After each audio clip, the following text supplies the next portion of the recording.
Hello, it's Eamon McAuley and I'm back with a new series of interviews. I've got a fascinating character with me today and his name's Tim Krishnahan. Jim will be 87 next month. Jim was born and reared in Sailorstown and he's going to tell us some brilliant stories today about Buck Alec Robinson and Rindy Monaghan, amongst others. Jim lived over 25 years in Australia, and he's wrote a fascinating book which has just been published, As I See Life. So we're going to talk about all that later. But Jim, thanks very much for talking to me today. Talk to me first about growing up in Sailortown. What was it like? Well, Sailortown was a place where most people went to see. I'd say every second house there'd be somebody from there that I went to see. My father had went to sea most of his life, went to America, Canada. You mentioned he's been all over the world. And when I become 14 and 3 months, I left school. My father had a job on a small boat. This was in 1945, just before the Second World War ended. He took me on the boat and I was a galley boy.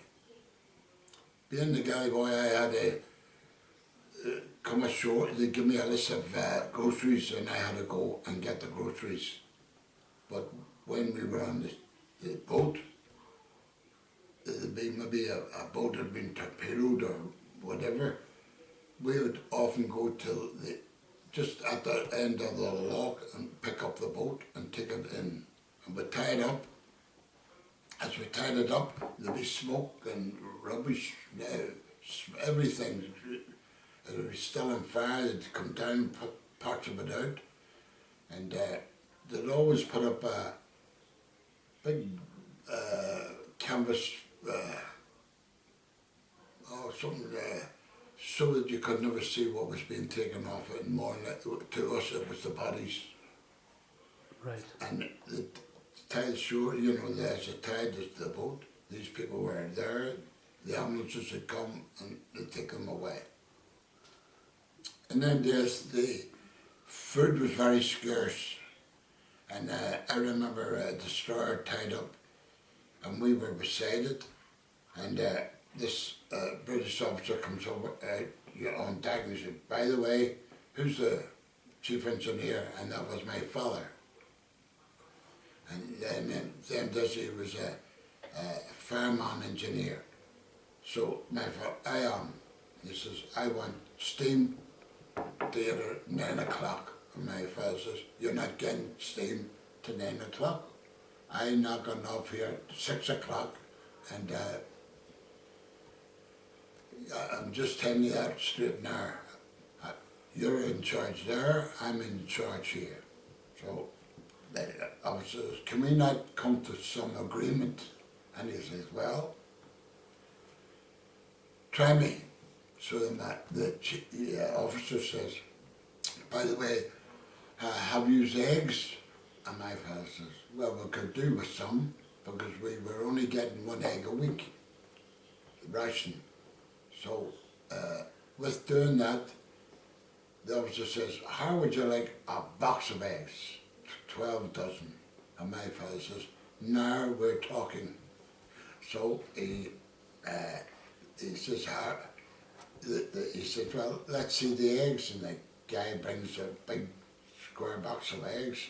My father says, "Well, we'll talk about steam now. What time do you want it at?" So that's how we get all extra eggs. Right. Another time, there was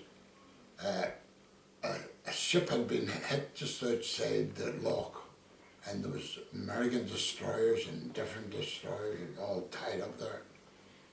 And you were only supposed to go down, I think it was 5 knots an hour. That's the way. And this Yankee one hooks off, takes off, and it flies down. I think it must have been doing maybe 12 to 15 knots an hour in the docks. The back wave of the destroyer broke all the ships that were unloading your moorings, broke them all. That meant all the ship boats were all in the middle of the dock with their heaves of different cargo hanging over. Everything had broken. They were even hitting each other.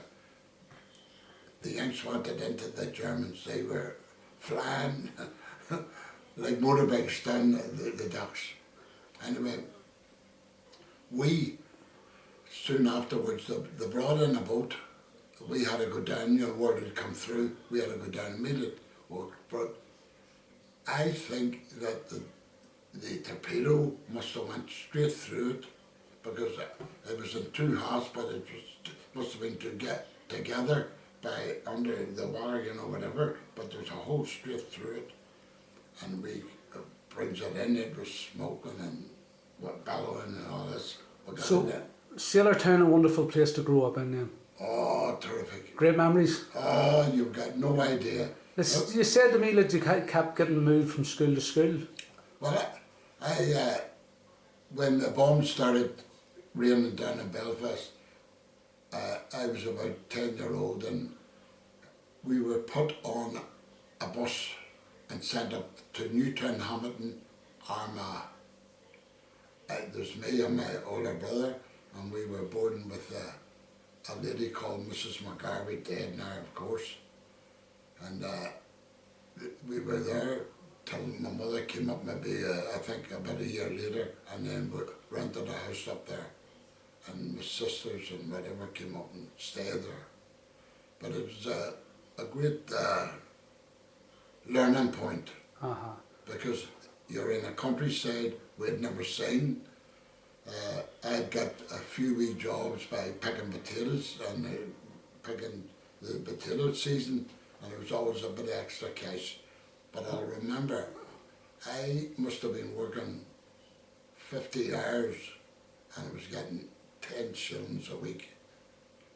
Right. All day, and then you take it back and you give it to your mother. There's none of this half and half. You give it to your mother for everybody to eat.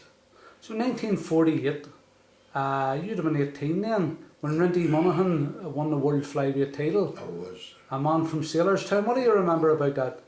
I remember Sailorstown was in a fit of, they were the best, because Rinty had won the world title. And all the people were all going down to the Corporation Street. Some of them had even dressed up, and somebody had come up, and I don't know where they got their wood from. Up went a big bonfire. That night everybody was all round and singing, and I got told that when Rinty was in the house, lots and lots of people had come round, and Rinty had taken out the windows of his house to talk to the people and to sing them. Right. That was well known all over Sailorstown. It was a great party in Little Corporation Street that night. Yeah, no worries. He was a man of the people. Yes. Yeah, and this is what the people wanted. At that time, we had nothing, and here we had a world title. A world champion. Yeah, world champion. Absolutely. Yeah. And you were friends with Buck Alec Robinson, yeah, the Buck. Yeah. Talk to me about that. Well, Alec was, to me, and to my family, he used to say, young Cush, and that's the way I was, that's the way he addressed me, and I had other brothers too, and they, here, young Cush.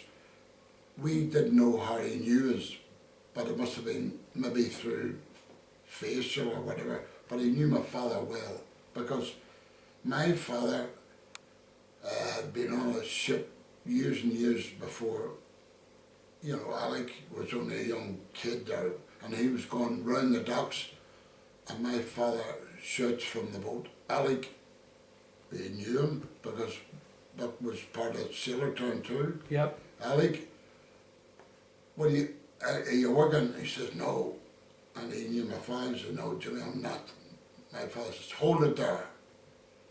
He says, they're looking for a man here down below, and when they said down below, that meant a fireman at them days. So my father went up and seen chief engineer, start that man. So I come and had his first job with my father.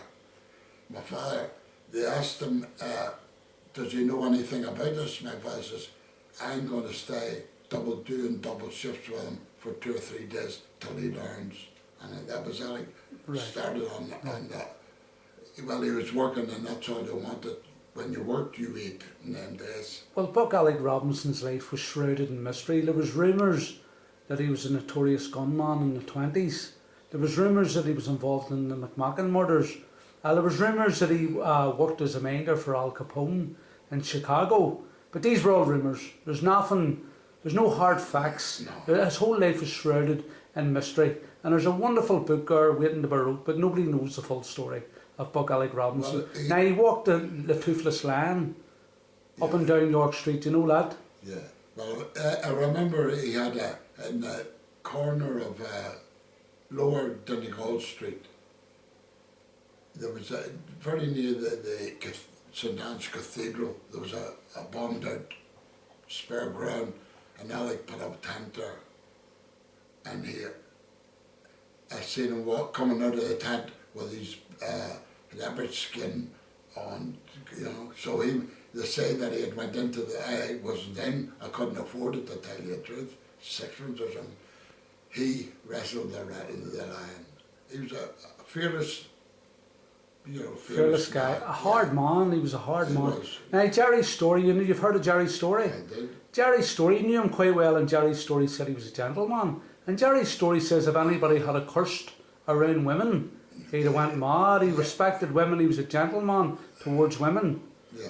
Well, any time I ever seen him, I remember one time and I was going out to see a girl, to tell you the truth at the time, and he said, "Hey, young cuss." In them days you didn't refuse your elders, especially Alec Robinson. Right. He said, "Hey, young cuss." And I says, "Yes." He says, "Come on in, we'll have a beer." And I said, I explained to the woman as, "Listen here, Alec, I've got a senorita to see." And he says, "Well, you'll see her in, you'll be a bit late, come on in, we'll have a beer." And at the top of Pilot Street I went in with Alec. And I'll always remember, when he went in, we're prepped again the bar, and I didn't drink much at that time. I said, "What do you want?" I says, "I'll have a beer." So I'm having a beer.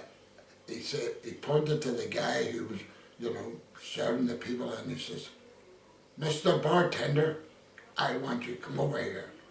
And the guy come, "Oh yes," he must have known Alec. And he says, "We want 2 beers. What do you want?" And I told him, and off he went. And that's the way he conducted himself with the bartender. And you found him to be a nice man. Always a gentleman with me.